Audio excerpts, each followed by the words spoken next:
पुढील कार्यक्रम प्रसारित करणारे आहेत जॉयस्मेर मिनिस्ट्रीचे मित्र आणि भागीदार.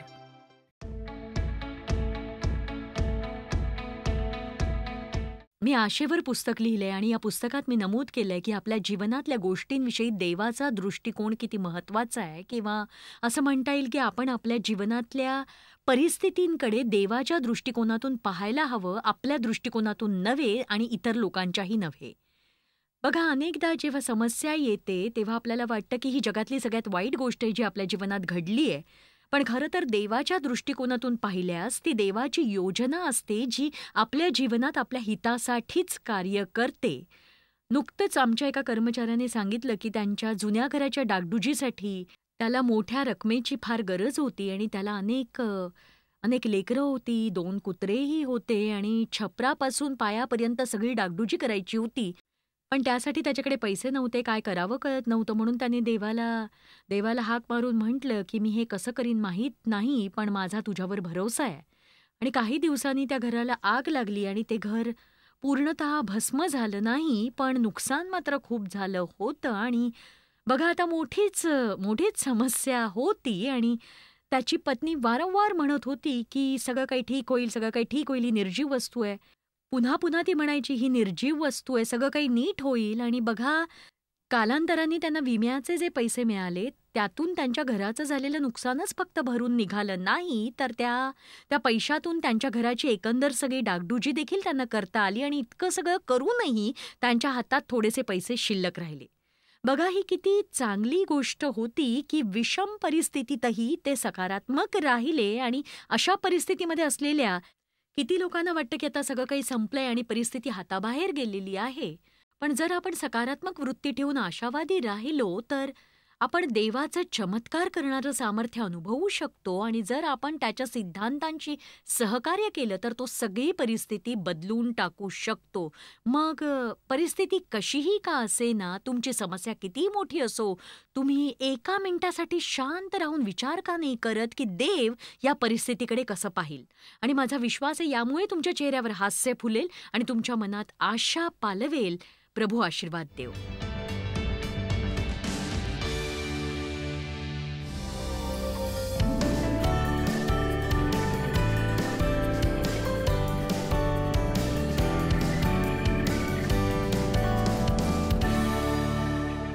मी एका लहानशा गोष्टीने सुरुवात करणार आहे, जी मला खूप आवडते. 2 सारखे दिसणारे जुळे होते. ते दोघे एक सोडून सगळ्या बाबतीत सारखे होते. एक होता सकारात्मक आशावादी, जो प्रत्येक परिस्थितीत जीवनाची चमकदार बाजूच फक्त बघायचा. आणि दुसरा होता नकारात्मक निराशावादी, जो प्रत्येक गोष्टीत फक्त अंधारच पाहायचा. आणि त्यांचे पालक आपल्या मुलांमध्ये असलेल्या या टोकाच्या स्वभावांमुळे फार चिंतित होते. म्हणून त्यांना एका डॉक्टरकडे नेलं आणि डॉक्टरने एक युक्ती सांगितली.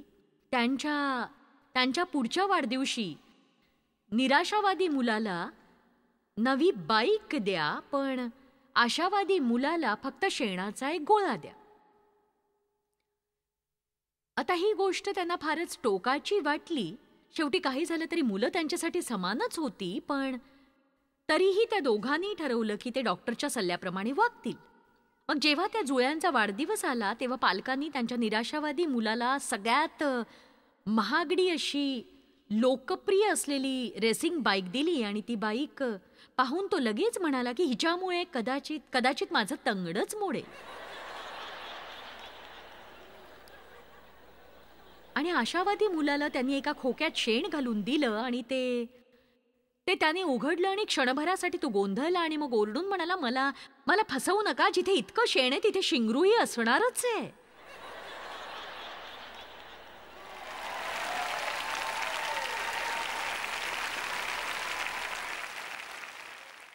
आता मला तुम्हाला हे सांगू द्या ना की माझ्या जीवनातला एक फार मोठा हिस्सा मी अगदी नकारात्मक अशा विचारसरणीत व्यतीत केलाय. मी प्रत्येक गोष्टीत उणिवाच शोधायचे, कारण मी माझ्या जीवनात खूप दुखावली गेले होते. माझ्या जीवनात असंख्य निराशा होत्या आणि खरं सांगायचं तर 23व्या वर्षी जेव्हा माझं डेवशी लग्न झालं तेव्हा मी आनंदी असल्याचं मला आठवतच नाहीये. आणि हे खरंच दुःखद असतं जेव्हा कुणी अशा प्रकारे वाढतं, कारण पुष्कळदा तुमच्या जीवनाची जशी सुरुवात होते त्यातच तुम्ही राहता. जर तुम्ही ख्रिस्ताला तुमच्या जीवनातला गुंता दूर करून नवीन सुरुवात करू दिली नाही तर. आणि माझ्या मते ज्या लोकांचं जीवन अतिशय खडतर असतं ते अनेकदा चांगल्या गोष्टींची आशा बाळगायलाही घाबरतात, कारण त्यांना निराश व्हायचं नसतं. निराशेचं दुःख त्यांच्या जीवनावर इतकं हावी असतं की ते विचार करतात की माझ्या जीवनात चांगलं काही घडायची आशा नाहीये, कारण माझ्या जीवनात चांगलं घडतच नाही. आणि जर तुम्ही असे असाल तर आजच स्वतःला तुम्ही बदला आणि आजच तुम्ही स्वतःला बदला.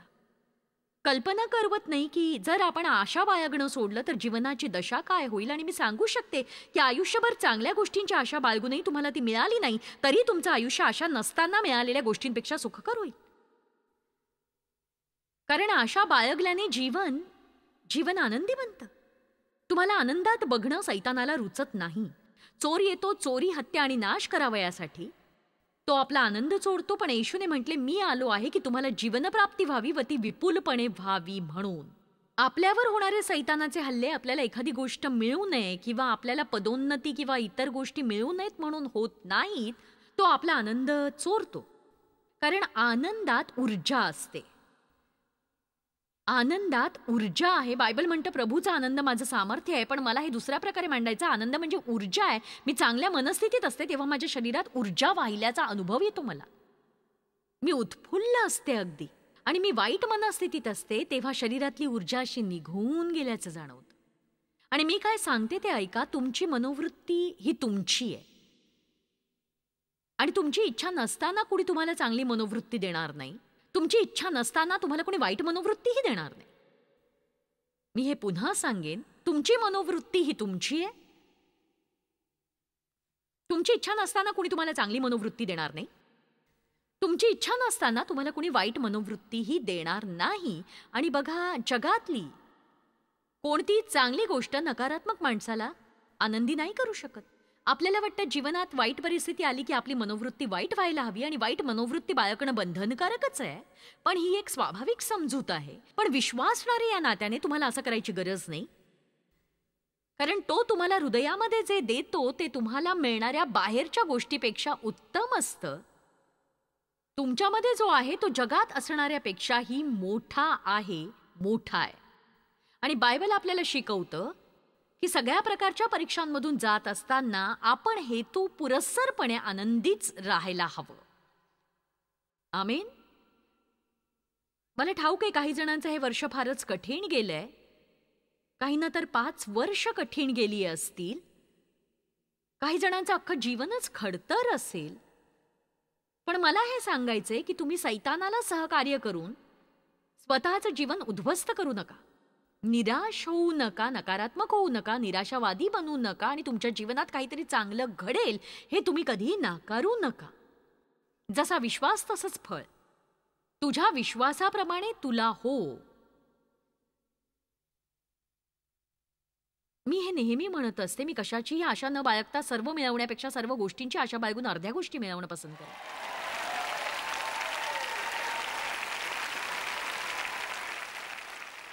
बघा, आपण बऱ्याचदा आशेविषयी आक्रमक नसतो. आपण काय होतं याची वाट बघत बसतो. आणि बघा,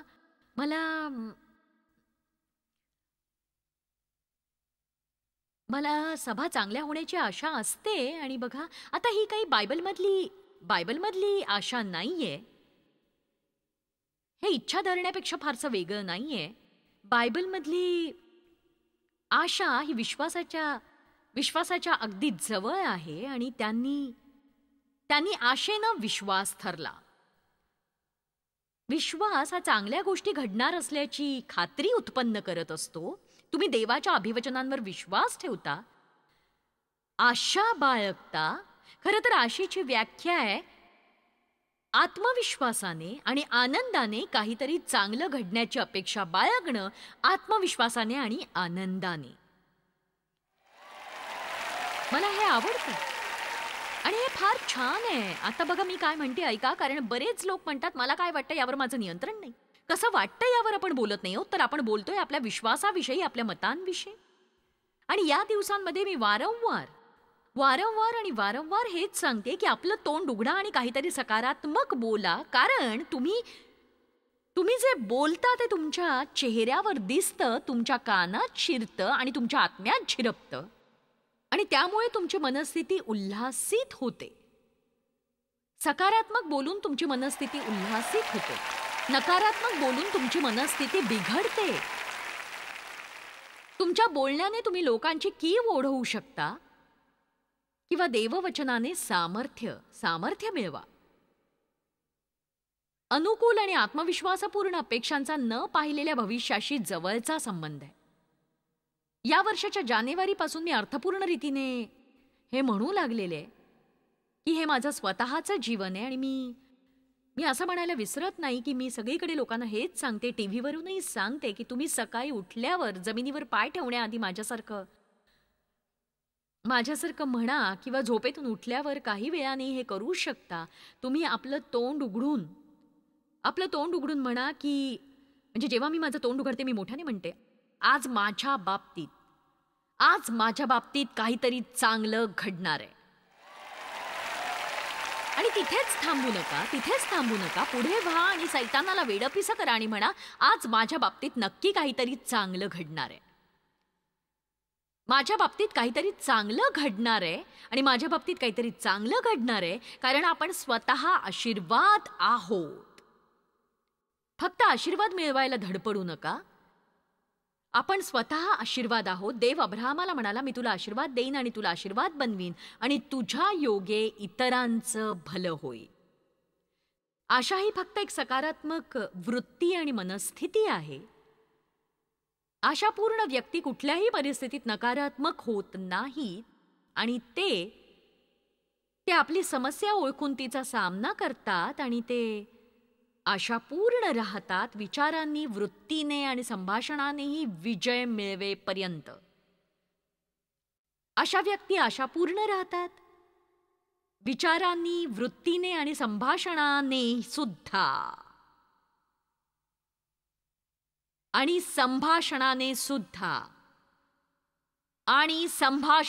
सुद्धा. विजय मिळेपर्यंत आशा बाळगणं ही एक निवड आहे. आणि जर मला तुमच्यापासून सकारात्मक प्रतिसाद मिळाला नाही तर मी माझा वेळ वाया घालवते, कारण जर आपल्या भावना आणि आपली परिस्थिती आपल्या आशेची स्थिती ठरवत असतील तर सैतान शिरजोर आहे आणि आपण त्याच्या हाती जीवनाच्या किल्ल्या देऊन म्हणतो, घे जे वाटेल ते कर. पण सध्या माझा आवाज ऐकणारी प्रत्येक व्यक्ती, मग तुम्ही टीव्हीवरून पाहताय किंवा रेकॉर्डेड संदेश ऐकत असा, कोणत्याही सोशल मीडियावर ऐकत असा, इथे बसून ऐकत असा, रेडिओवर ऐकत असा, पण आशेने भरण्याचा निर्णय तुम्ही आज घ्या.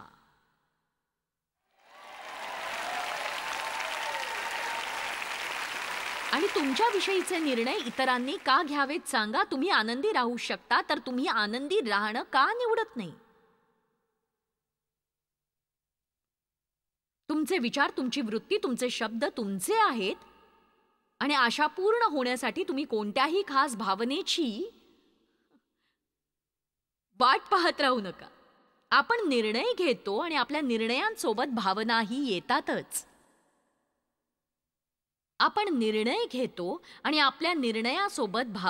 येतातच. आपण यासाठी वाट बघत नाही की कसं वाटतंय आणि मग आपण निर्णय घेऊ.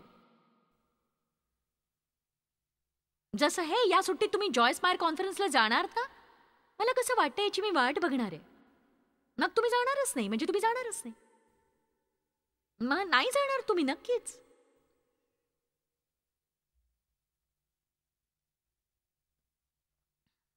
मला आवडतं रोमकरास अध्याय 15 वचन 13 जे म्हणतं, आशेचा देव तुम्हाला भरो. आशेचा देव, आशा तो आशेचा देव आहे. तो आशाहीनतेचा देव नाहीये, तो फक्त आशेचा देव आहे.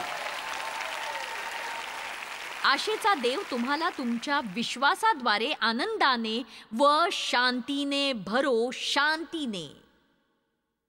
आणि विश्वास खरंच एक सकारात्मक अपेक्षा आहे आणि तो देवाच्या अभिवचनांकडे पाहू नये म्हणणं हे माझ्यासाठी, आणि मला खात्री आहे की देव माझ्या जीवनात हे सिद्धीच नेईल, हे नक्कीच होईल.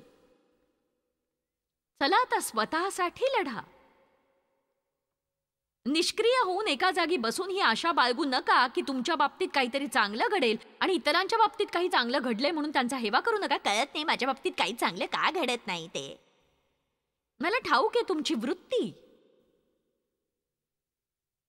म्हणा आभारी आहे प्रभू त्यांना आशीर्वाद दिल्याबद्दल, आणि हो मी त्याच रांगेत उभी आहे.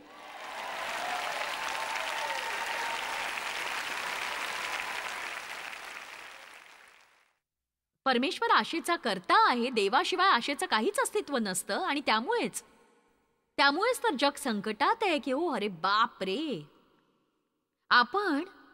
आपण आपल्या आशा पल्लवित करायला हव्यात, कारण ज्या काळात आपण राहतोय त्यात भरलेला आहे राग आणि नकारात्मकता आणि वाईट बातम्या आणि सगळ्या फुटकळ गोष्टी ज्या आपण ऐकतो. त्यामुळेच मी एक पुस्तक लिहिलंय ज्याचं नाव आहे get your hopes up.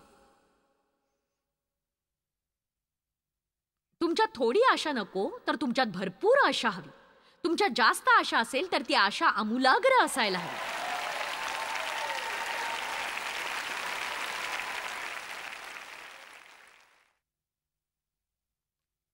You are welcome.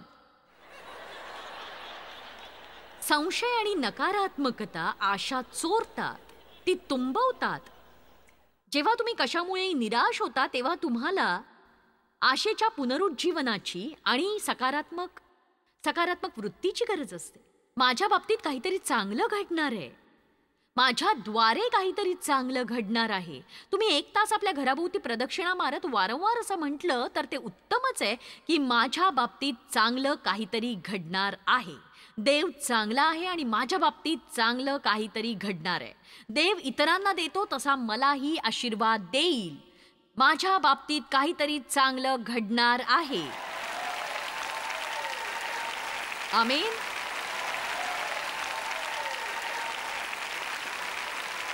मला इथे अभिषेक जाणवतोय की लोकांच्या मनातून निराशा दूर होतीये, लोकांमधली नकारात्मकता गळून पडतीये. त्या वाईट मनोवृत्तींना निरोप द्या. हा नवीन दिवस आहे.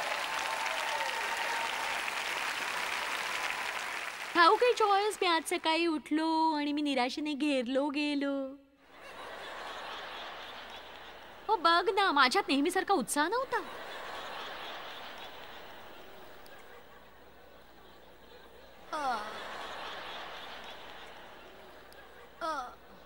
माझ्या बाबतीत आज काहीतरी चांगलं घडणार आहे.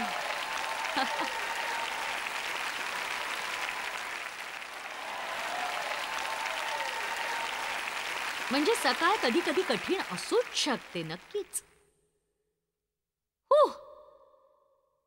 विशेष करून तुम्ही वृद्ध होता तेव्हा ज्या सगळ्या गोष्टी पूर्वी इथे असायच्या त्या आता इथे आलेल्या असतात.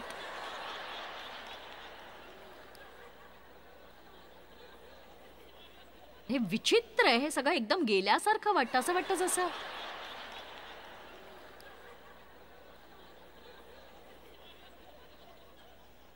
मला काय झालंय.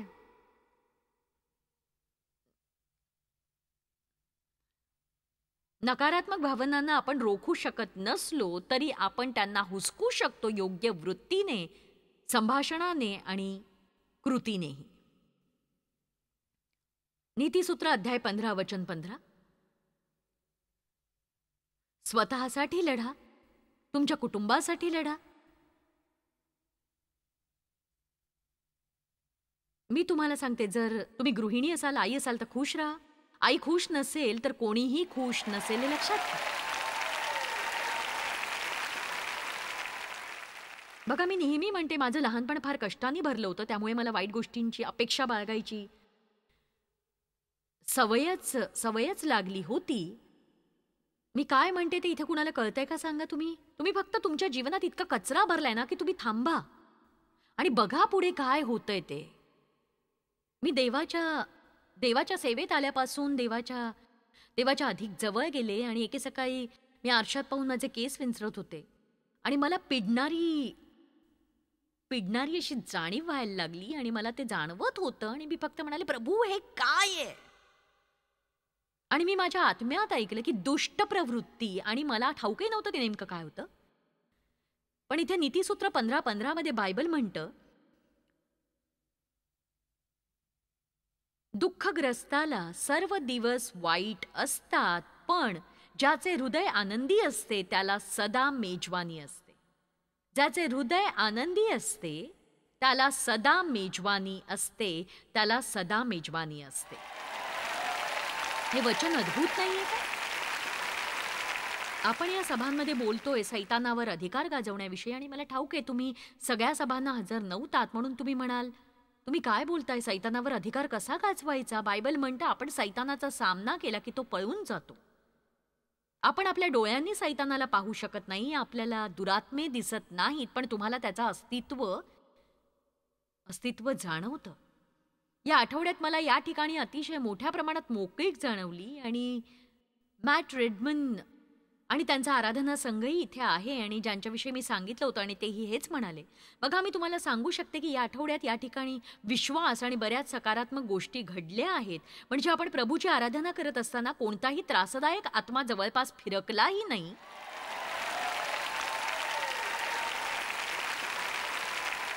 आमेन. म्हणून जेव्हा तुम्हाला अशा त्रासदायक आत्म्याची जाणीव होईल तेव्हा तुम्ही म्हणा की मी सैतानाला येशूच्या नावाने धमकावतेय. मी हार मानणार नाही, मी निराश होणार नाही, मी माझी आशा प्रभूवर टाकीन, आणि मला विश्वास आहे की देव माझ्या जीवनात नक्कीच काहीतरी चांगलं घडवून आणेल. देव चांगला आहे आणि तो चांगलंच करतो. 11:9-12 मला हे फार आवडतं. आशा धरून राहिलेले बंदीवान हो, तुम्ही दुर्गाकडे परत या. दुर्गाकडे. आज मी हे जाहीर करतो की तुझ्या त्रासाबद्दल मी तुला दुप्पट प्रतिफळ देईन. दुप्पट.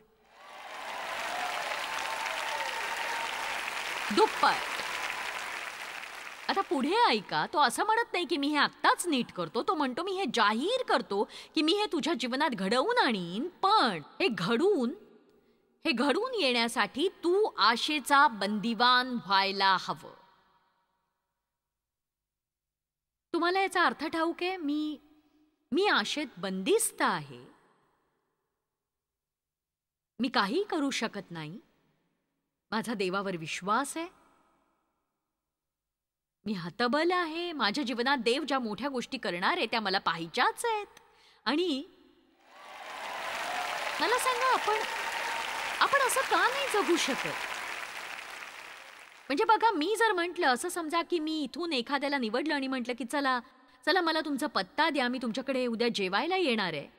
बघा, मी फक्त एक व्यक्ती आहे. तुम्ही म्हणाल ठीक आहे 3 वाजता चालेल. मी म्हणेन चालेल, मी 3 वाजता येते. मग काय होईल? जेव्हा घड्याळात 2:45 वाजतील तेव्हा तुम्ही असे सारखे येरझाऱ्या घालाल, सगळं तयार करून ठेवाल, सारखं बाहेर डोकवाल. तुम्ही गच्चीवर जाऊन खाली वाकून बघाल. आणि जर आपण इतक्या आतुरतेने लोकांची वाट पाहू शकतो, तर चला मी तुमच्याशी बोलतेय. या काळात आपण राहत असताना आपण प्रभूच्या परतण्याची वाट पाहायला हवी.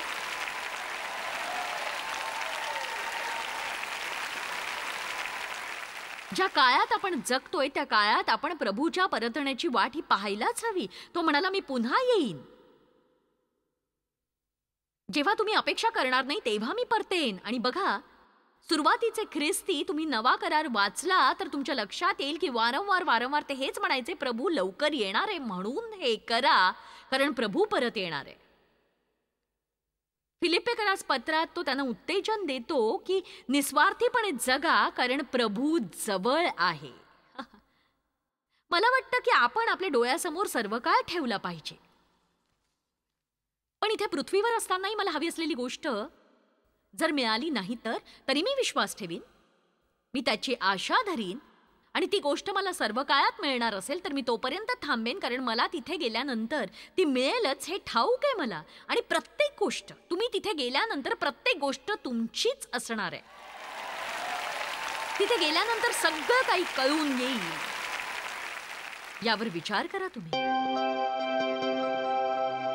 बायबल आपल्याला आशेचे बंदिवान व्हायला सांगतं.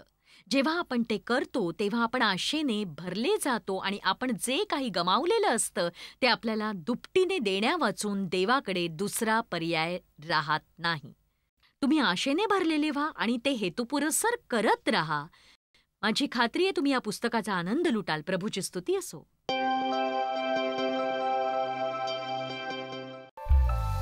जॉयस मायर मिनिस्ट्रीज करता तुम्ही खूप मौल्यवान आहात. आम्हाला तुमचं कौतुक आहे आणि जगभरामध्ये हे सेवा कार्य शक्य करण्याकरता आम्ही आमच्या मित्रांचे आणि पार्टनर्सचे आभारी आहोत. आम्ही एकत्रितपणे भुकेल्यांना खाऊ घालतो, गरिबांना वस्त्र देतो आणि राष्ट्रांना सुवार्ता सांगतो. तुमच्या प्रार्थनेच्या विनंती करता आजच jmmindia.org शी संपर्क साधा. आमच्याविषयी आणखी माहिती मिळवा. जॉयसच्या कॉन्फरन्सच्या तारखा पहा आणि ख्रिस्ताची प्रीती जगभरामध्ये पसरवण्याकरता आमचे सहभागी व्हा.